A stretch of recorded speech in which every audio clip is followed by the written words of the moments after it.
today uh, we are going to start this session on all about PhD, and this program has been initiated by Collective Knowledge. So,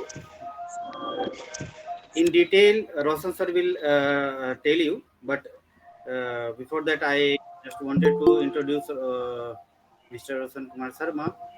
Uh, So I am pleased to introduce Mr. Roshan Kumar Sharma, a PhD candidate from the University of Delhi, Department of Political Science, specializing in comparative analysis. His research focuses on the political consciousness of Lohia and Ambedkar. With his keen intellect and dedication to unraveling socio-political complexities, Mr. Sharma promises to uh, enrich our webinar in the future with his expertise, invaluable insights, and thought-provoking dialogue. So, not going too much in detail. So, I welcome Mr. Roshan Kumar Sharma, our esteemed moderator for today's session. So, Roshan sir, over to you, and please आप इसको आगे initiate करिए. Hello everyone. Namaskar and hello to all of you. It is very proud moment for me that you people have chosen me to moderate such a marvelous session.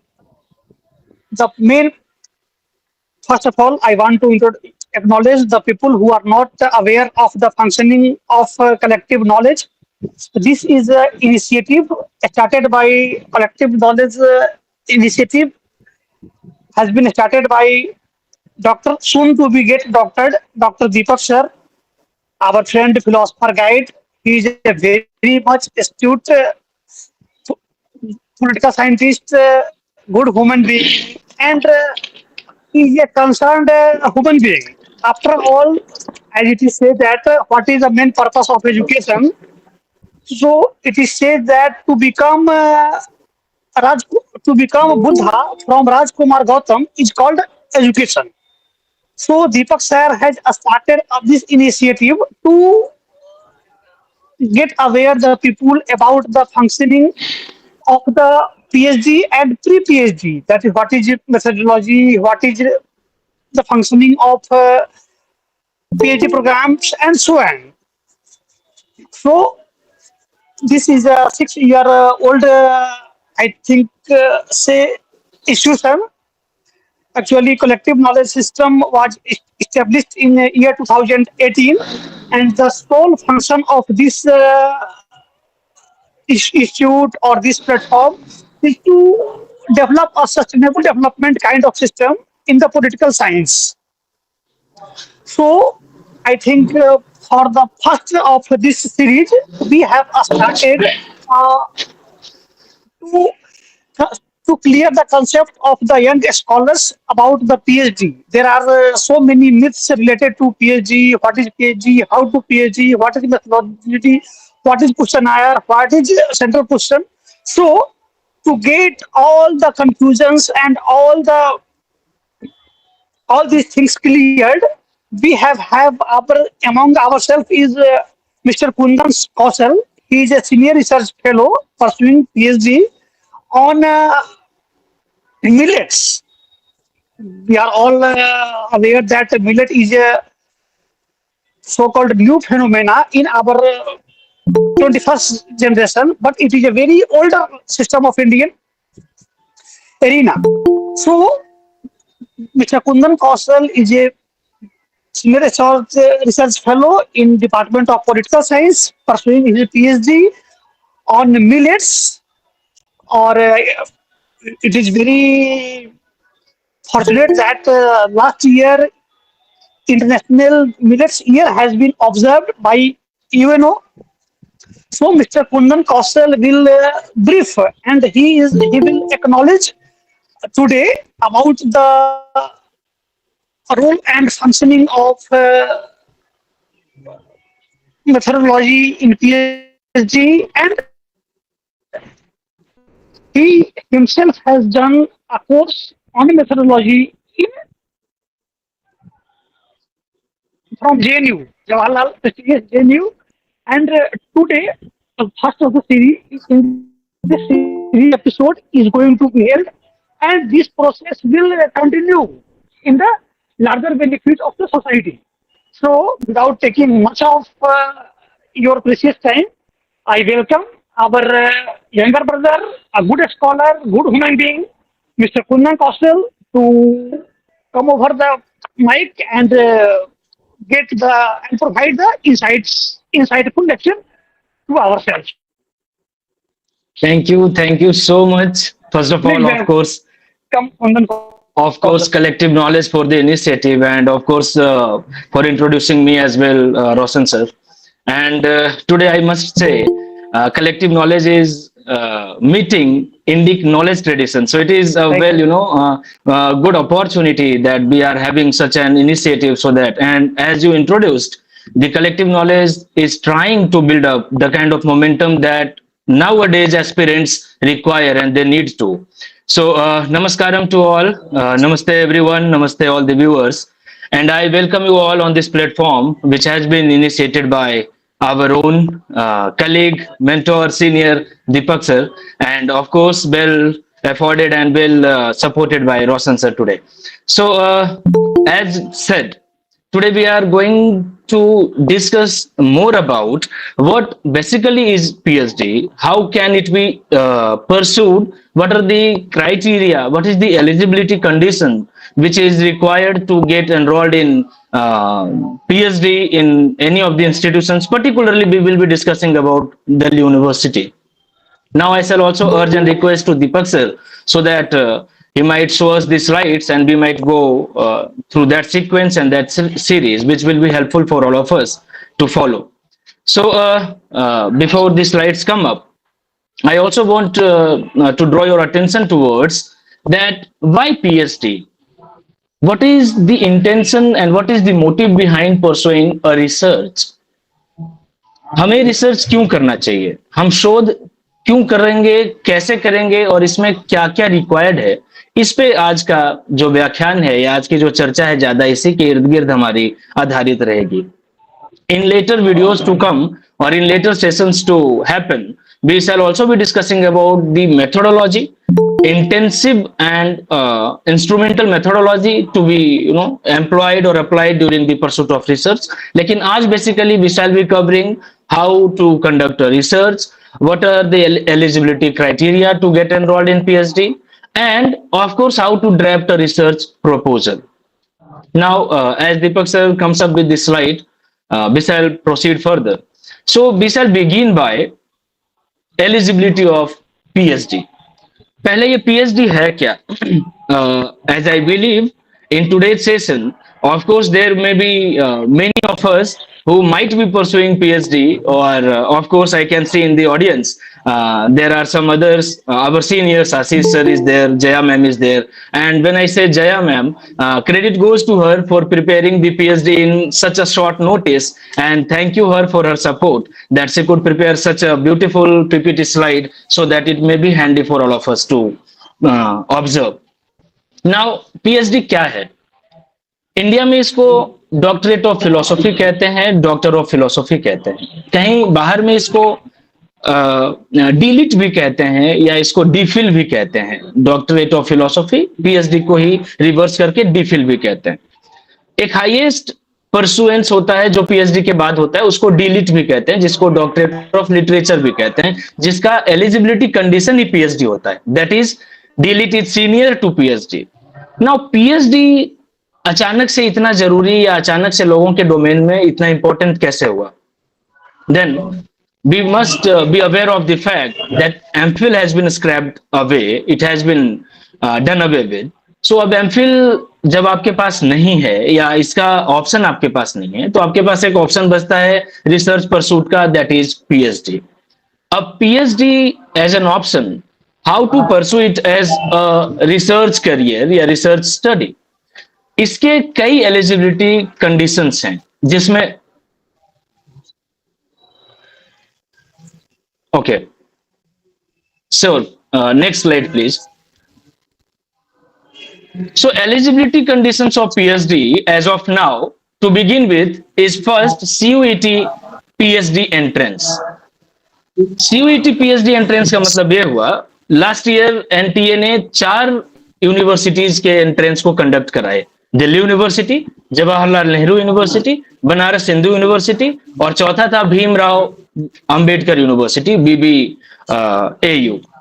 इन चारों universities के PhD का enrolment और registration NTA ने किया। इसमें 2 components हैं। When you enrol for PhD through DU, JNU, DHU or BBAU, you must register on the Samarth portal, which in the coming times you will be able to know and you will be able to get yourself acquainted with कि ये process क्या है, कब शुरू होता है। ये June first week या लास्ट वीक में शुरू होता है। नाउ जो बताने की बात है वो ये है कि एनटीए जो कंडक्ट कराती है पीएचडी का एग्जाम, उसमें 2 कंपोनेंट्स होते हैं। एक कंपोनेंट होता है रिसर्च मेथोडोलॉजी का कंटेनिंग 50 क्वेश्चंस और दूसरा कंपोनेंट होता है सब्जेक्ट स्पेसिफिक क्वेश्चंस, उसमें भी 50 क्वेश्चंस। मतलब इन ऑल आपके पास 50-50 के 2 सेट 100 क्वेश्चंस होते हैं जो आपको अटेम्प्ट करने होते हैं।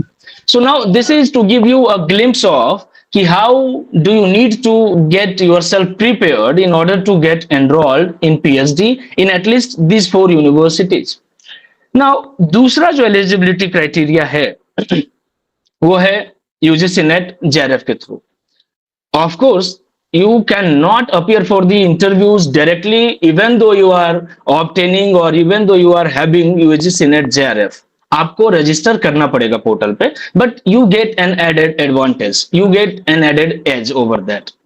तीसरी जो अभी अभी जस्ट रिसेंटली नोटिफाइड यूजीसी के थ्रू है, which I think most of you would not be eligible from, that is for the NEP batch. It will start from the NEP batch, जिसमें आप ग्रेजुएशन जब ऑब्टेन कर लेते हैं, 4 years graduation जब आप नेसेसरली ऑब्टेन कर लेते हैं with 8 CGPA that corresponds to 75% and above marks, तब आप डायरेक्टली एलिजिबल होते हैं to appear for the interviews for the admission of PhD. ये 3 क्राइटेरिया है जो आपको पीएचडी में लैंड करा सकता है या प्लेस करा सकता है। Earlier, MPhil was also an option which is not now available for the aspirants, क्योंकि MPhil has been done away with effect from 2021। तो MPhil ना होने की वजह से आपके पास ये जो 3 विकल्प हैं और जिसमें मोस्ट प्रोमिनेंट आपके पास the first one CUET PhD का ऑप्शन आ जाता है रजिस्ट्रेशन का। Now apart from the eligibility criteria कि कैसे आप एडमिशन पा सकते हैं, अब यह है कि पीएचडी है क्या, हम पीएचडी क्यों करें, रिसर्च परसूट कैसे हो सकता है। Now what is PhD actually takes you to, इसमें क्या क्या आपको मिलते हैं। We always talk about pros and cons of everything. Whenever we aspire to achieve anything or aspire to become anything, we do a study, we do an analysis कि इसमें क्या pros है, क्या कॉन्स है, क्या इसके बेनिफिट्स हैं, क्या इसके पर्क्स हैं और क्या इसके डिमेरिट्स हैं। पीएचडी आपको एक डॉक्टरल डिग्री देता है जिसमें आप रिसर्च स्कॉलर, ऑफ कोर्स आप रिसर्च स्कॉलर के तौर पे काम करते हैं। इसके स्टेजेस हैं, though this is premature to talk about कि पीएचडी 3 से 7 साल का हो सकता है। आप प्री सबमिशन 3 साल के बाद कर सकते हैं, उसके बाद फाइनल सबमिशन होता है, फिर वाइवा वोचे कंडक्ट होता है, then you are awarded your PhD, जो कि as introduced Roshan sir is going to be a doctoral candidate from the university as well as the initiator Deepak sir.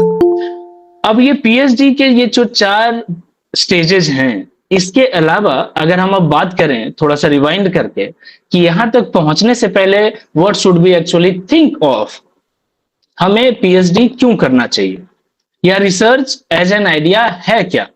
Research in sciences and research in social science, if we do a comparative analysis, next slide please. If we do a comparative analysis, we come to learn कि science में जो हम research करते हैं और social science में जो हम रिसर्च करते हैं उसमें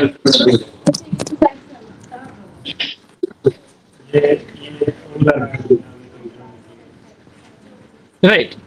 तो जो रिसर्च है in science and social science is basically premised upon empiricism versus observational. अब जब आपके दिमाग में या आपके मगज में ये आइडिया आता हो कि आपको रिसर्च करना है, दीपक सर,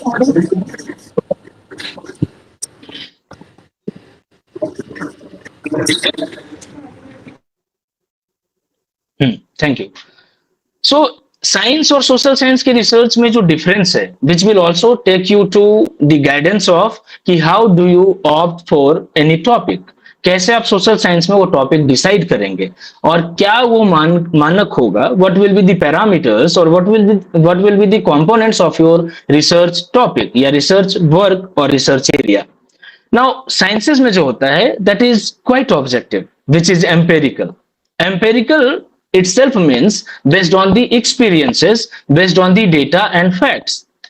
Empiricism का मतलब है कि जिसको आपको 5 सेंसेस से आप उसको टूल एंड टेस्टिफाई कर सकते हैं। And we all are aware of the 5 basic and necessary senses which is of course seeing, listening, touching, tasting and smelling. अब ये 5 जो सेंसेस हैं वो एम्पेरिकल जब स्टडी आप करते हैं तो वो प्रूव्ड हो जाता है। ऑब्जर्वेशनल स्टडीज जो सोशल साइंस में होती हैं वो थोड़ा डाइवर्स होती हैं और बहुत वेराइड होती हैं, बहुत डीप होता है। So this is never to say कि साइंस का जो रिसर्च है इज वेरी मच इंटेंसिव और सोशल साइंस का जो रिसर्च है इज टू लूज और is too crude. Social science का research you would find it very difficult to digest and fathom, is even more difficult to carry out. और इसीलिए social science के studies में आपका ऑब्जर्वेशनल स्किल बहुत sharp होना चाहिए। When I say this I exemplify it through just a small example.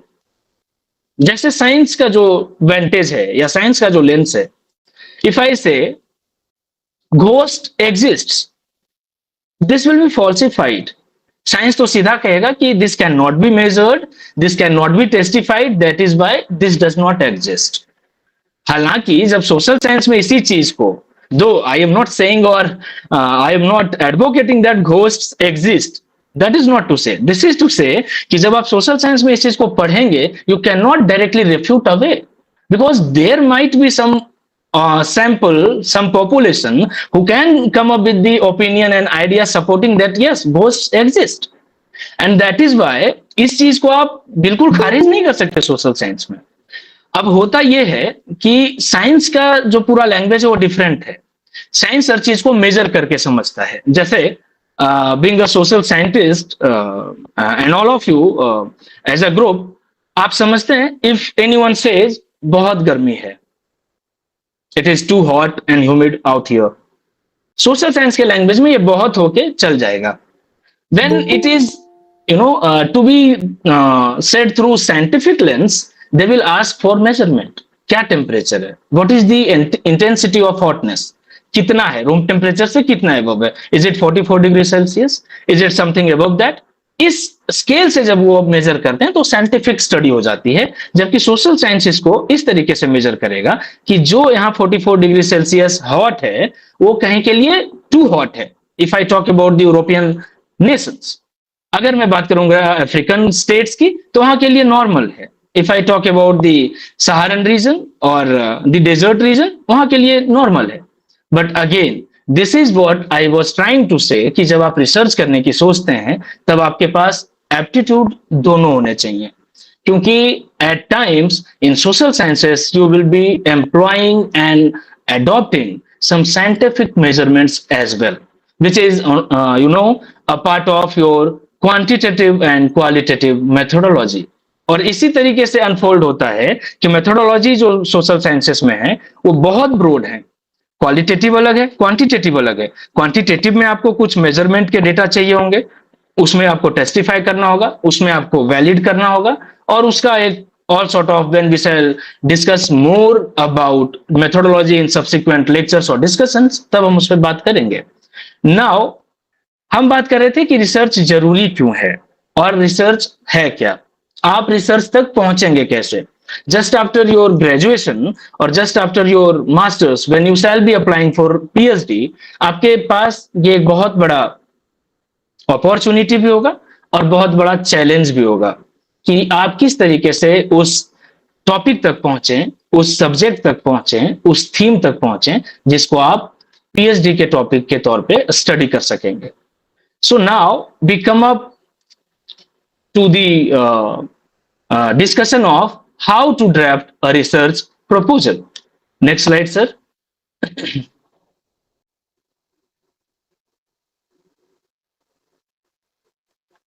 So research proposal basically begins with selecting a problem. You will be again sitting with some literature, you will be sitting with some idea hovering around in your mind. You will be zooming in on what are those things which actually push you to go for PhD. अब यहाँ पे individual it is at play. आपका individual role becomes more important. आपका अपना कि आप क्या चाहते हैं, कि how do you see the existing things or the status quo prevailing around can be tested or studied. इसमें आपका इनिशिएटिव बहुत जरूरी है.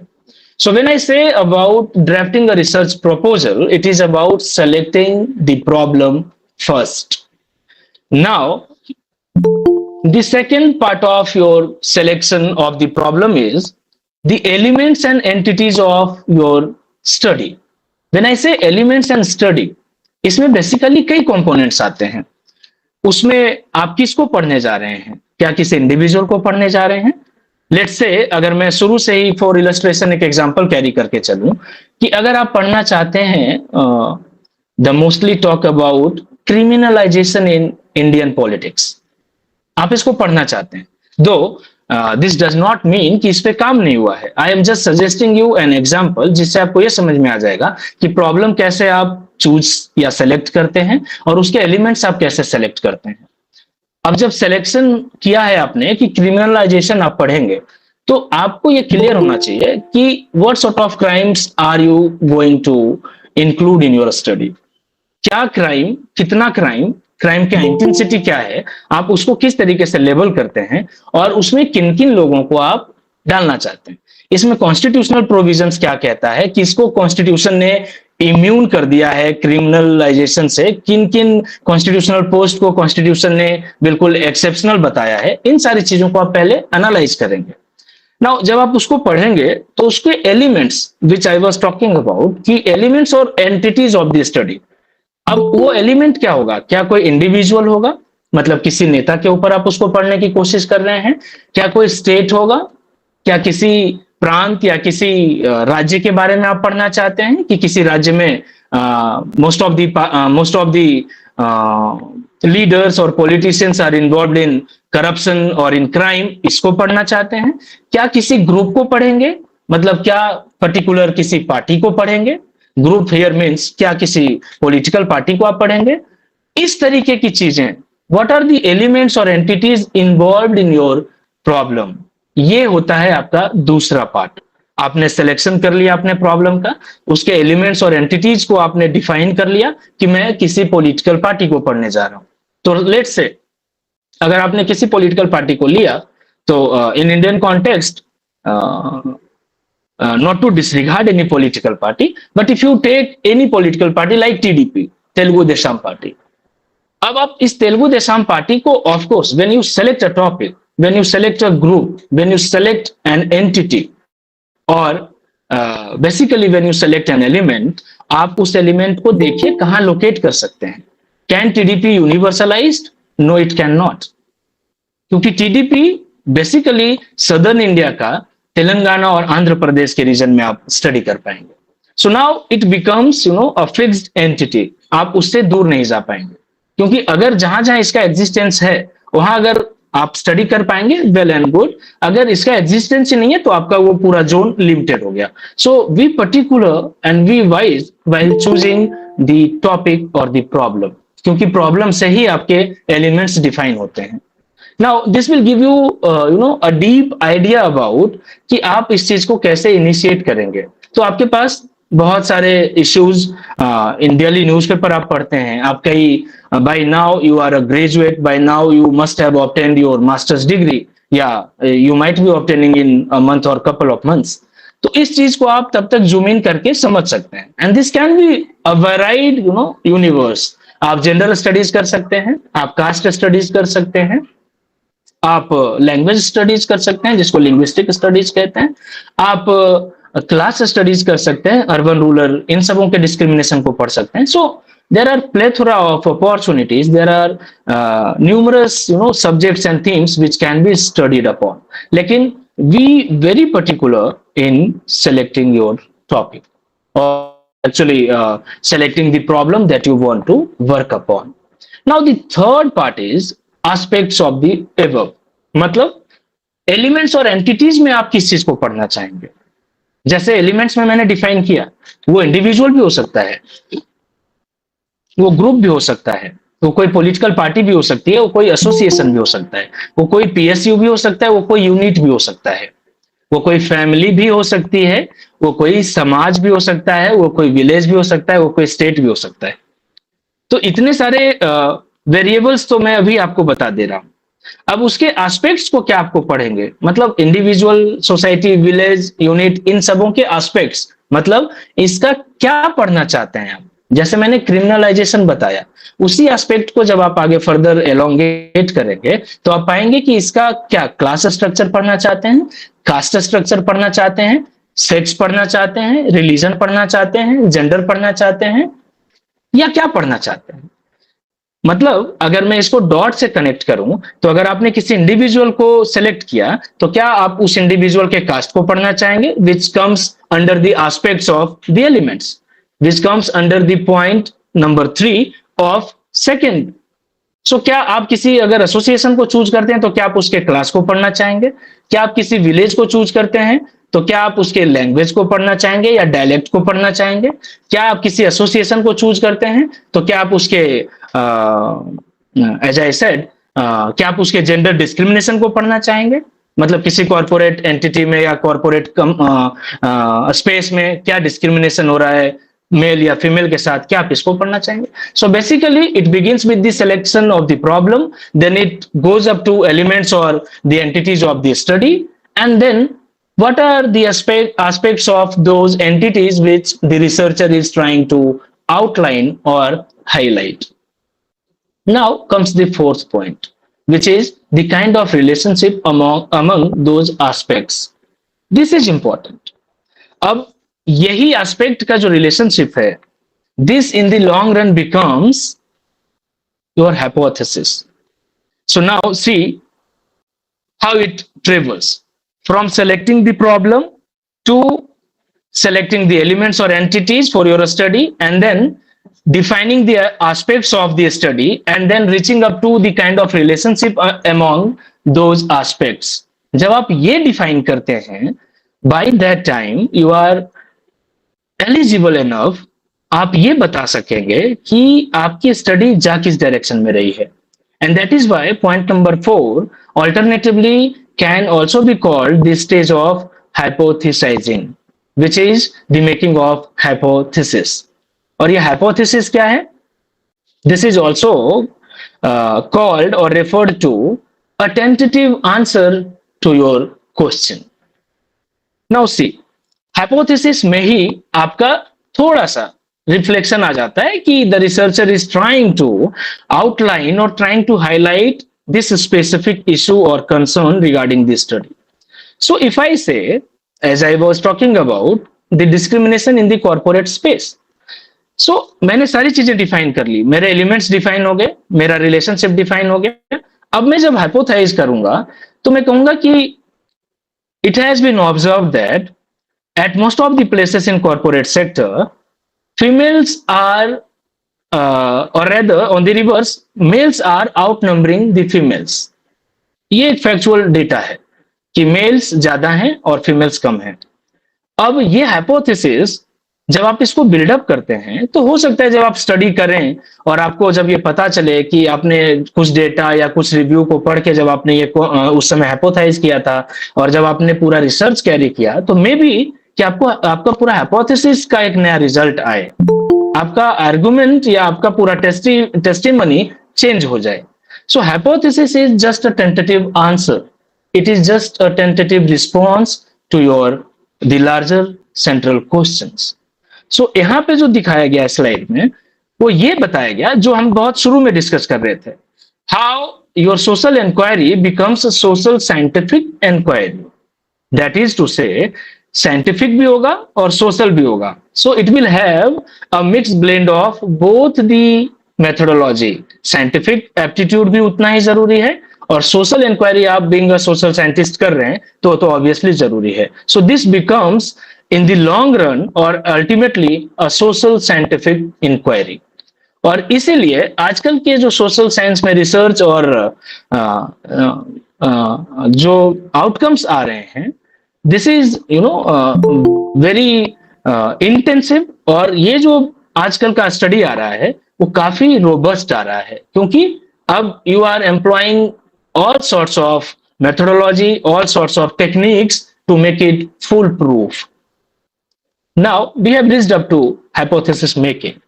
Now in the next slide, we shall be talking about कि इतना तो हो गया.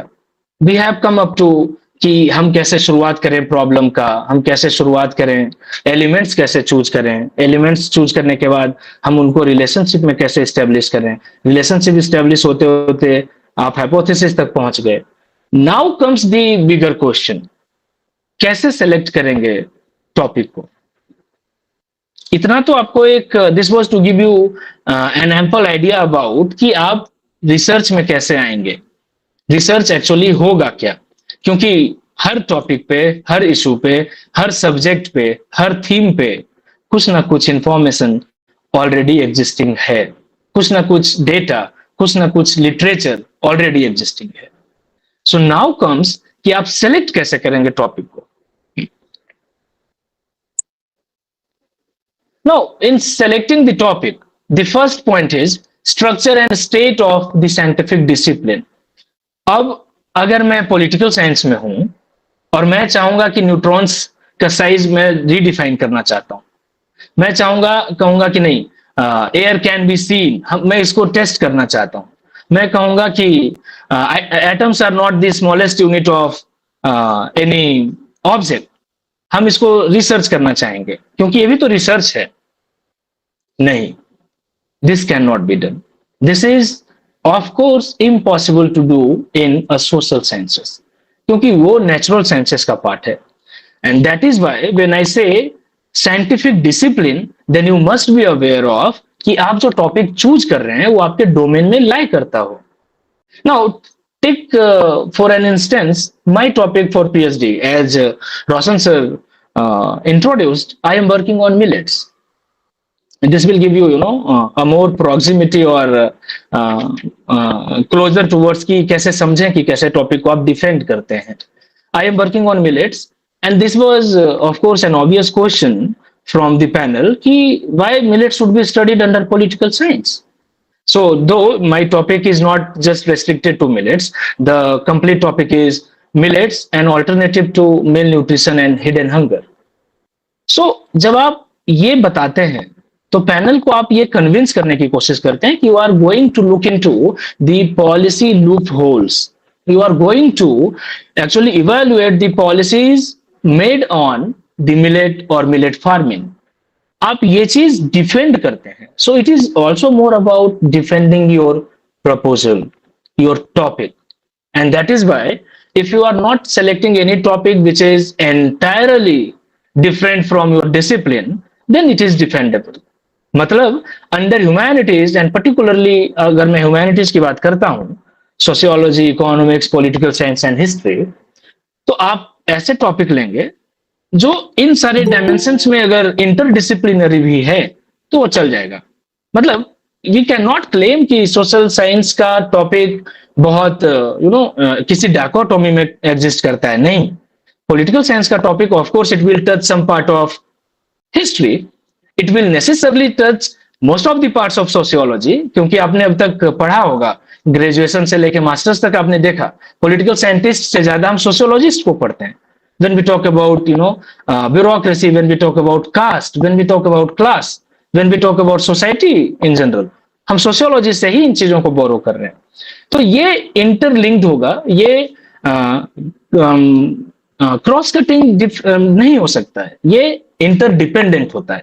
लेकिन आप सेम डोमेन में और सेम डिसिप्लिन में चूज करेंगे. That is, I think by now is pretty clear कि आप कुछ भी चूज करें तो आपके साइंटिफिक डिसिप्लिन या डोमेन में होना चाहिए. दिस मस्ट नॉट क्रॉस और ट्रांसेंड योर पर्टिकुलर डोमेन और डिसिप्लिन. एज आई सेड कि आप न्यूट्रॉन्स नहीं पढ़ सकते हैं पॉलिटिकल साइंस के अंदर, आप कंप्लीटली किसी केमिकल पे स्टडी नहीं कर सकते हैं हिस्ट्री के अंदर. तो ये आप चीज while selecting a topic काफी ध्यान रखें. Now, while selecting the second and most important component is social problems.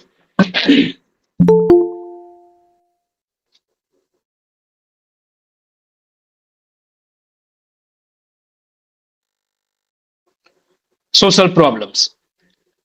So social problems का मतलब, आपने टॉपिक चूज कर लिया रिलीजन, आपको स्टडी करना है रिलीजन, और ऑन ग्राउंड वो वाइबल एटमोस्फेयर ही नहीं है रिलीजन आपको स्टडी करने का.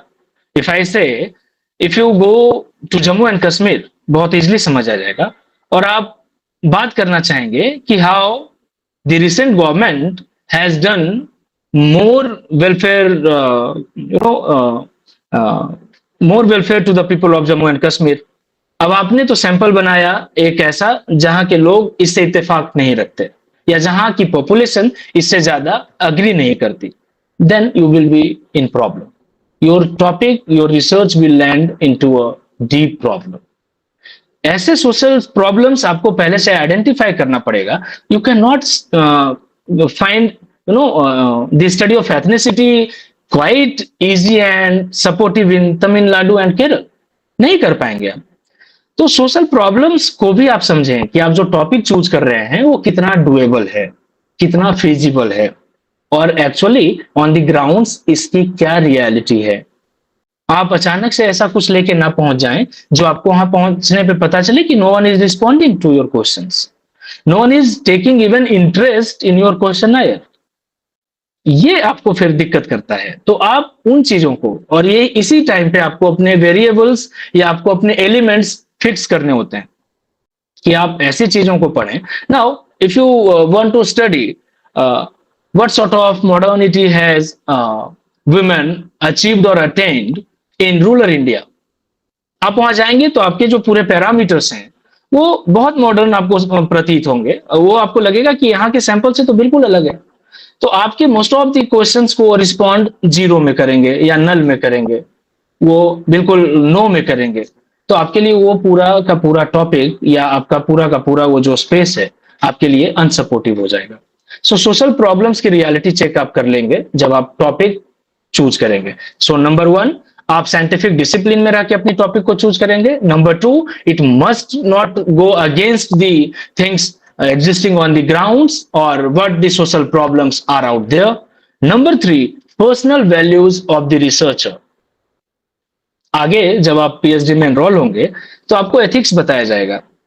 आपका personal value as a researcher कितना रोबस्ट है, हाउ एथिकल आर यू. मतलब ये कि क्या आप एक राइट विंग माइंडसेट के साथ लेफ्ट विंग पॉलिटिक्स को पढ़ना चाहते हैं, और द वाइस वर्सा, क्या एक लेफ्ट विंग माइंडसेट के साथ आप राइट विंग पॉलिटिक्स को पढ़ना चाहते हैं. So personal values, it must be very neutral. Your personal values must not affect the study that you are going to pursue, the study that you are going to conduct, the research that you are aiming to do. इसलिए personal values में आप हमेशा अपने आप को बिल्कुल neutral और बिल्कुल जीरो में रख के, without any presuppositions, without any predilections, without any ideological inclination. However, these things are as difficult as these are uttered easily. लेकिन आपको अगर स्टडी बहुत प्योर करना है, बहुत एरर फ्री करना है, तो आपको अपने personal values as a researcher बहुत कॉम्प्रोमाइज करना पड़ेगा, या कहें तो बहुत आपको न्यूट्रल रखना पड़ेगा. Now comes the social support. आपने टॉपिक तो चुन लिया. आप टॉपिक चुन लेंगे कि working of the United Nations. आप अलग अलग जगह जाके पढ़ना चाहते हैं कि यूनाइटेड नेशंस की एजेंसीज कैसे काम करती है. मैं तो पढ़ूंगा कि UN peace keeping forces Africa में कैसे काम करती है, जम्मू कश्मीर में कैसे काम करती है, क्या इसका रोल एंड इन्वॉल्वमेंट है, कौन फंड करेगा. सोशल सपोर्ट मतलब आप ये देखें कि ऑन ग्राउंड उन चीजों को पुश करने वाला या उन चीजों को सपोर्ट करने वाला क्या वो एजेंसीज हैं. क्या आपको आईसीएसएसआर से इजिली वो फंड्स अवेलेबल हो जाएंगे. क्या यूएन आपके इस चीज को रिकॉग्नाइज करके वो आपको फंड या availability of resources, support materials provide करेगा. So that social support. So this is, regarding this selection of the topic, though we are yet to discuss how to draft a research proposal, mind you. और research proposal तक जाते जाते आपका पूरा का पूरा एक ब्रॉड क्लियर आइडिया और माइंड मैप बन जाना चाहिए कि रिसर्च प्रपोजल का जो वेरी फर्स्ट पॉइंट है, रिसर्च टॉपिक, वो कैसे बनेगा. क्योंकि इसीलिए I have delved deeper into as how to select a topic and how to define a problem. So social support, अगर social support feasible नहीं है तो आप उसको carry out नहीं कर सकते. Now the fifth and the last one, the penultimate one, is practical considerations, which I just talked about. कि आप UN की study करना चाहते हैं, लेकिन practically you are not getting that support, you are not getting that fund. So this will not again work for you. Now we come across, yes sir, please next slide.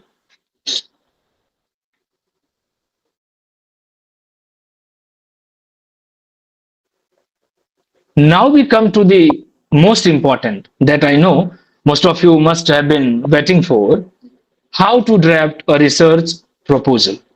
By the time we are up to this theme, how to draft a research proposal, you must have got the idea behind how to do research, how to identify a problem, and how to select a topic. So it is very easy to again, classify. Your research proposal begins with choosing a topic, and your choosing of the topic consists of the things that we discussed before: identifying the problem and then selecting the topic that you want to work upon. Now, one of the most honest, suggestion, or let's say advice, that we give to our students और aspirants, आप PhD या research किसी के push पे मत कीजिए, किसी के बहकावे में आके मत कीजिए. जस्ट लाइक कि किसी ने कह दिया हो जाता है कर लो, there are 80 seats nowadays, there are plenty of opportunities across departments, across disciplines, तो वो आपको इजिली मिल जाता है. लेकिन this can become, a nightmare. Mind my words, this may become a nightmare. As I just told you, practical considerations. अगर आपकी fellowship आपके साथ नहीं है एंड यू हैव, आपने बीड़ा उठा लिया है कि पीएचडी करेंगे, और आपके साथ प्रैक्टिकल कंसिडरेशन में आपकी family is not that supportive enough, आपके पास फाइनेंशियल वो बैकअप नहीं है. Nowadays, PhD studies are more of, again, अगर आप फाइनेंशियली बैक्ड नहीं है और अगर या तो आप किसी फेलोशिप से बैक्ड नहीं है, तो ये 5 साल आपके लिए बहुत मुश्किल हो जाएंगे. सो आप जस्टिस नहीं कर पाएंगे अपने टॉपिक के साथ, अपने थीम के साथ, या ओवरऑल एकेडमिक्स के साथ.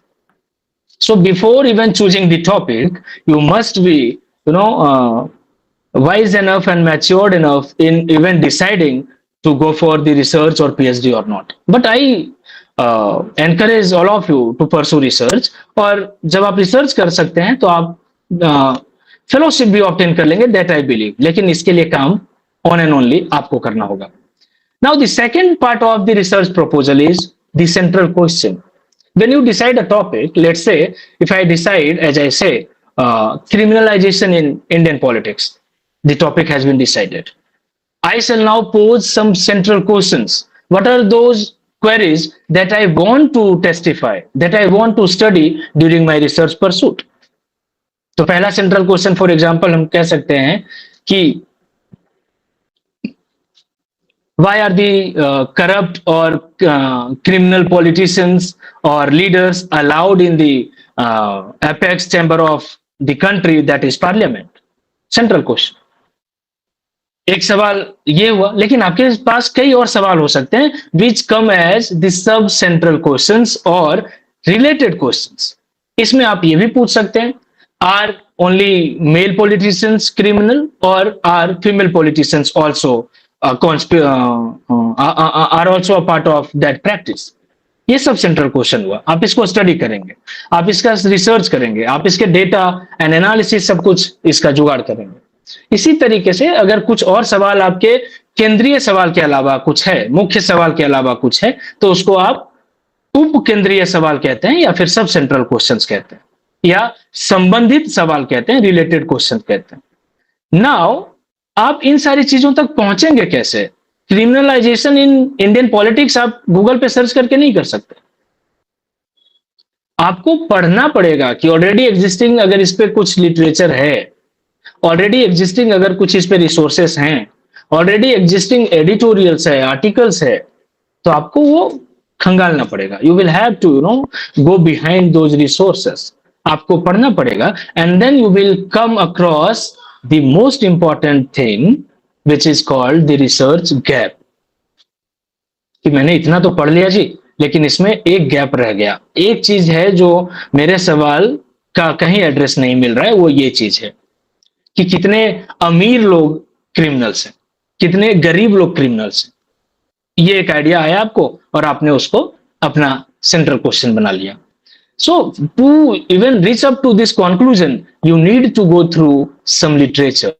It must be backed by some reviews of important literature available on that topic or that subject. Is that clear? Fourth is the scope of study, which is also called objective. कि objective क्या है आपका इसके पीछे का? तो अगर objective और स्कोप ऑफ स्टडी इंटरसेक्टिंग नहीं है तब तो वो डुएबल है। अगर स्कोप ऑफ स्टडी कहीं इंटरसेक्टिंग है तो आपका पूरा का पूरा रिसर्च हैम्पर हो सकता है। मतलब इसी में अगर मैं देखूं कि अगर मैं बीजेपी को सब सेंट्रल क्वेश्चन में डाल के या फिर कांग्रेस को सब सेंट्रल क्वेश्चन में डाल के स्टडी करने जाऊं, उनसे पूछने जाऊं कि आपके कितने मेंबर्स जो हैं क्रिमिनल्स हैं, आपका स्कोप ऑफ स्टडी थोड़ा लिमिटेड हो जाएगा। दिस विल गेट रेस्ट्रिक्टेड, क्योंकि वो इस चीज को बहुत इजीली रिप्लाई ही नहीं करेंगे, और जब रिप्लाई नहीं करेंगे तो आपके पास सफिशिएंट स्टॉक ऑफ इंफॉर्मेशन नहीं आएगा, और जब वो नहीं आएगा तो फिर रेस्ट ऑफ दी चीजें फिर आपकी मुश्किल हो जाएगी। सो स्कोप ऑफ स्टडी और the objective of your study must be pretty clear. It must be highlighted और आउटलाइंड क्लियरली कि मैं इसलिए पढ़ना चाह रहा हूं या पढ़ना चाह रही हूं कि मैं ये इस चीज से एनालाइज करना चाहती हूं कि अभी तक since independence even after colonisers left India कितने लोग हैं जो ऑनेस्ट हैं, कितने लोग हैं जो करप्ट हैं, कितने लोग हैं जो क्रिमिनल हैं। तो ये scope of study. Now at the end what matters the most is the defence of your research proposal. How are you going to defend your research proposal? So likewise आप scope of study या objective अपना clearly mention करते हैं। First, second, third, fourth, now the fifth, methodology. What sort of tools and techniques will you adopt to carry out your research?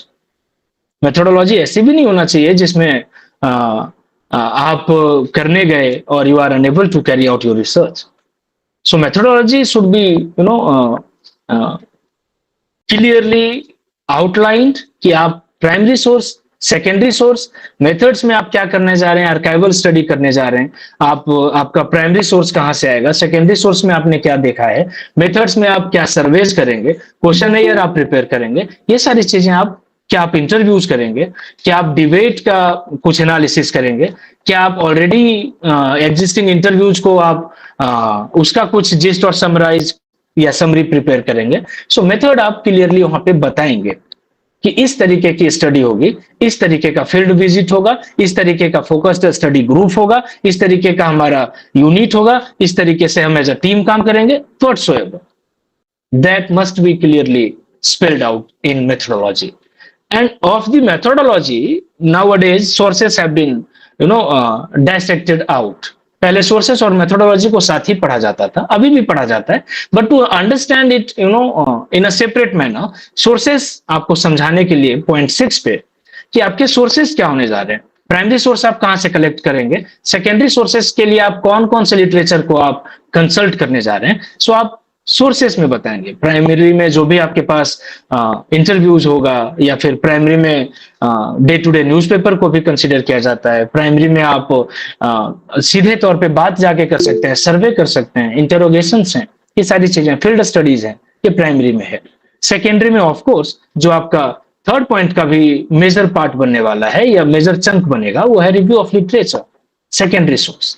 तो आपने क्या क्या किताबें पढ़ी, क्या क्या आर्टिकल्स पढ़े, क्या क्या जर्नल्स पढ़े, कहां से पढ़े, साइटेशंस कहां से लाया, ये सारी चीजें आप प्रिपेयर रखेंगे, which will help you to put in the last component which is known as bibliography or reference. Now in between chapterization आ जाता है, तो ये तो it is not necessarily required if you draft a research proposal. कोई जरूरी नहीं है कि जो आपने एक बार चैप्टराइज कर लिया that is going to last forever. Even your research proposal और the topic of your research can be amended from the department research committee meeting, वो बाद में हो सकता है। शुरू में आप एक टेंटेटिव रिसर्च डिफेंड करके आप एनरोल होते हैं पीएचडी में, बाद में आपको लगता है कि थोड़ा सा इसमें कुछ नुआंसेस, कुछ मॉडिफिकेशंस रिक्वायर्ड हैं, तो आप कर सकते हैं। But necessarily I caution you, पूरा का पूरा research topic once finalised by the BRS can not be changed. तो अगर आपने एक बार कर लिया है क्रिमिनलाइजेशन ऑफ पॉलिटिक्स, तो आप इसके सबसेट्स को एडिट या मॉडिफाई कर सकते हैं एप्लीकेशन डाल के, लेकिन एंटायर टॉपिक आपका चेंज नहीं किया जा सकता। मतलब शुरू के कुछ कंपोनेंट्स आपके टॉपिक के होने मैंडेटरी हैं, लेकिन कुछ मॉडिफिकेशन अलाउड है। सो चैप्टराइजेशन मैं उसी तरीके से बताना चाह रहा था कि चैप्टराइजेशन भी अभी आप थोड़ा सा क्रूड कर लें, आप थोड़ा सा लूज चैप्टराइजेशन भी चलेगा कि this is how I am planning to go for my research और माई स्टडी। चैप्टराइजेशन भी बाद में आप उसका एक ओवरहॉल फिर आप एडिट कर सकते हैं या मॉडिफाई कर सकते हैं। But the last and most important, bibliography और रेफरेंसेस। सी, बिब्लियोग्राफी हो, रेफरेंसेस हो या साइटेशंस हो, बात एक ही है, अलग अलग स्टाइल में अलग अलग कहा जाता है। जो आप रिसर्च मेथोडोलॉजी की क्लास में जानेंगे, या जो बैच 4 ईयर अंडर ग्रेजुएट करके आएंगी, उनके साथ एक रिसर्च का एक लास्ट सेमेस्टर में रहता भी है पढ़ने का, तो वो समझ भी जाएंगे कि क्या है बिब्लियोग्राफी, रेफरेंसेस और साइटेशंस। शिकागो स्टाइल हो या अमेरिकन साइकोलॉजिकल एसोसिएशन स्टाइल हो, या जो मोस्ट ऑफन यूज करते हैं एपीए, जिसको अमेरिकन साइकोलॉजिकल एसोसिएशन कहते हैं, इसी में अलग अलग तरीके से इसको अलग अलग टर्म्स से जाना जाता है, but one and the same thing है, बिब्लियोग्राफी और रेफरेंसेस और साइटेशंस। अब इसके अंदर आप वो सारी चीजें डालेंगे जो आपने अपने रिसर्च को तैयार करने में या अपने टॉपिक को तैयार करने में कंसल्ट किया या रेफर किया। अब उस पे भी sir come up with subsequent discussions की कैसे साइट किया जाता है, साइटेशंस के डिफरेंसेस क्या क्या हैं। We shall also share you some links or important resource materials, जिसमें आपको ये पता चलेगा कि कैसे बेसिकली डिफरेंस क्या है एपीए में और शिकागो में, किस तरीके से एमपीए, एपीए और शिकागो का डिफरेंस, एमएलए, शिकागो और एपीए का डिफरेंस क्या है। ये सारी चीजें बाद में हम इसको और क्लियरली डिस्कस कर सकते हैं। But for now, how to draft a research proposal is complete by my side.